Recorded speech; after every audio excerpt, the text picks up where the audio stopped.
Hello, my name is Christian Hausiger.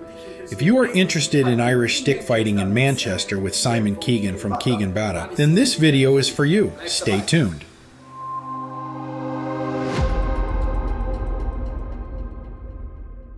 So we're going to start off assuming that we're using it as a walking stick. Now, when you see the Irish stick being used, you will often see it being used this way, where you're obviously hitting with this.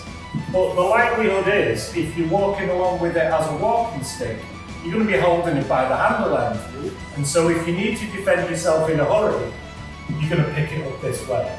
The traditional way to hold this is with your thumb on the back of it like this, the way you would hold a fencing sword, the way you might hold scythe. So it's very much like a saber fencing grip. We're holding it at that third. And the reason is because it gives better balance and control, but what it also does is, this acts as a way of guarding the forearm in for attacks here.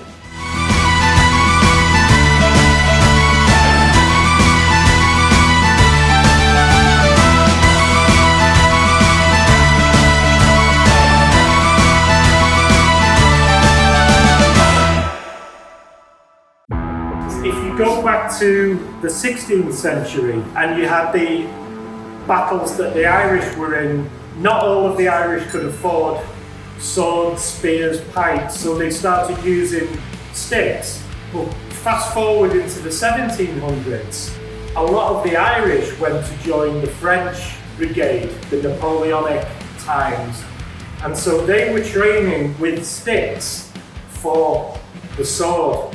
So the first kind of stick fighting philosophy was for the sword in this way. But as I say, with some differences, because if I've got a sword and I go like that, he's dead. If I've got a stick and I go, so what? Nothing, right? So we've got to be more selective with the stick about where we strike than about with the sword would. Well, it's the face, the throat, the knuckles, the wrist, the knee. So what we need to do is we need to concentrate on that tap. A tap to the knuckles will do more than a strike to the stomach. Do we agree? That's what's going to cause him to drop his stick. Then you can come in. Okay. Now, your best defense with a stick like this, which is something you never see in martial arts classes, is speed. Thrashing it like this. Okay. That across the face is going to be a good defense. Think of it as a cut, not as a strike. Don't imagine like that, like a cut. Either. The way my dad used to hold the stick was like this, close. Okay, so what we're talking about now is this close quarters combat with the elbow, with the knee, and with the head.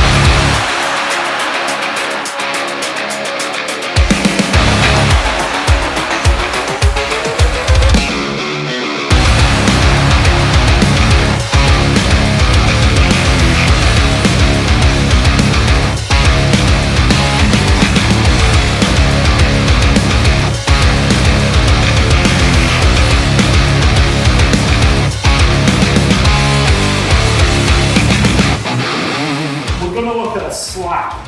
When you strike with a punch, there's so much that can go wrong. You can hurt your knuckles, you can hurt your wrist. When you've got a slap, it's loose, you're not going to hurt your knuckles, it's super relaxed, doesn't matter if your wrist bends. So what we're doing from here is very, very simply slap. It's coming from the hips, the waist, the floor, and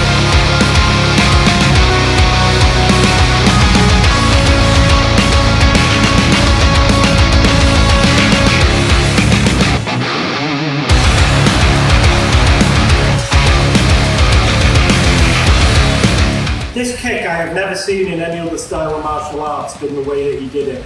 Never seen it in karate, kung fu, jiu-jitsu or anything. And bear in mind this is wearing shoes, so it would be wearing hard brogues or boots that you would wear on the docks or whatever. He'd kick here, like that, but he would slide the side of the shoe down the shin, and it would strip all the skin off the shin, and then it would land like that with the heel on top of the foot, designed to break the bones on the top of the foot. The application of it would be bang, straight, land, like that.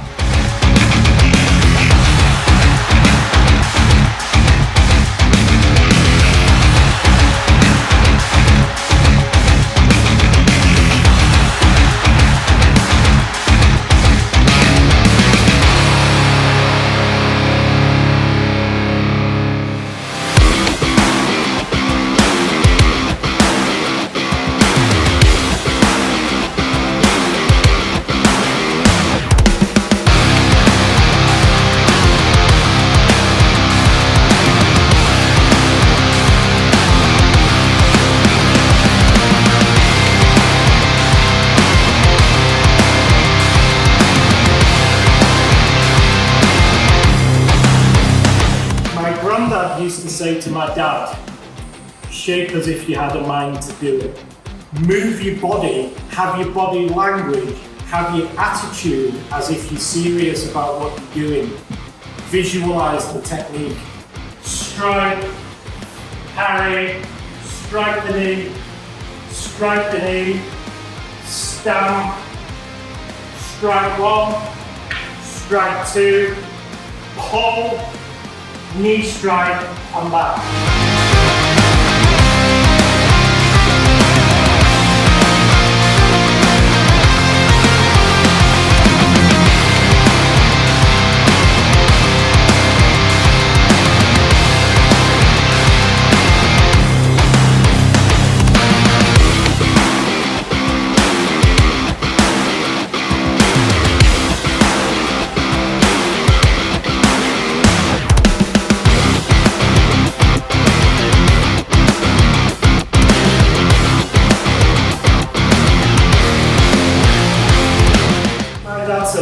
When teaching me about one of these is keep your stick close to your chest. When you're in this situation where there's a lot of guys, you don't know where they're going to come from, and you want to keep that. You want to keep your shillelagh.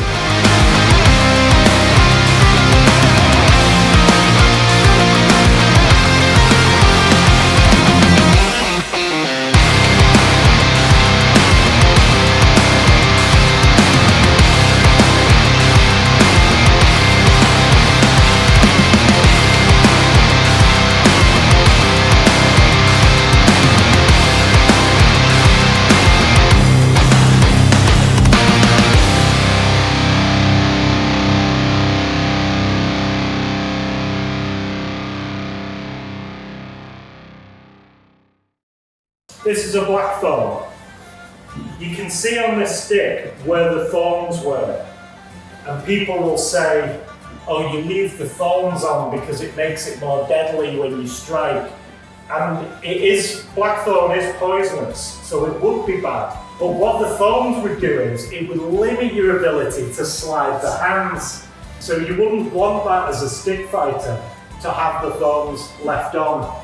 If you read into your history and stick fighting in Ireland, you'll get many conflicting things.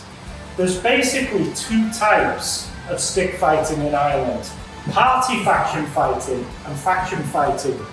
Now, party faction fighting was serious. What they mean by party is, like today we say political party. It was like that. In other words, it was the Jacobites against the Hanoverians, or the Catholics against the Protestants, or the Cavaliers against the Roundheads. They weren't doing it for fun. They weren't doing it for sport. Now, the Keegans in Ireland were Jacobite Catholics. So they were at the Battle of Aughrim, they were in the 1798 United Irish Rebellion, they supported a faction called the Whitefeet. The Whitefeet faction were a party faction, they were a serious faction. So what happened was, in the early 1820s, the Church of Ireland, which was effectively the Church of England, was giving unfair taxes to the people. And when the people couldn't pay the tax, they were criminals. And when they were criminals, they got sent to Australia. And so what they were doing is they were trying to criminalise everyone they could, all the Catholics, to get rid of them. So the faction fighting that the Whitefeet faction, which my family were involved with, was deadly serious between people who really hated each other. Then most of that died out with the famine in the 1840s into 1850. After that, you got a different type of faction fighting, which was a sporting kind. So it sounds silly to say of it as a sport, but if you think about something like, if you watch the Irish doing hurling, you know, like a hockey type game, it pretty much still is quite violent. And what they would use, the hurling stick, developed from one of these.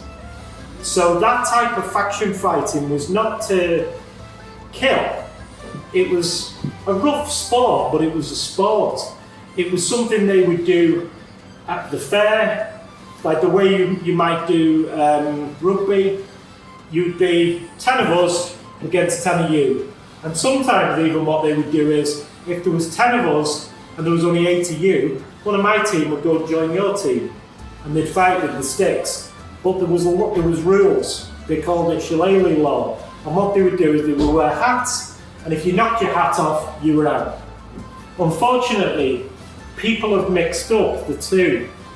As with any of my martial arts, I'm not interested in the sport type. Obviously there's going to be similarities, but what I'm showing you is the roots of it is in the dangerous side of the faction fighting, whereby they are trying to take out the knees, they're trying to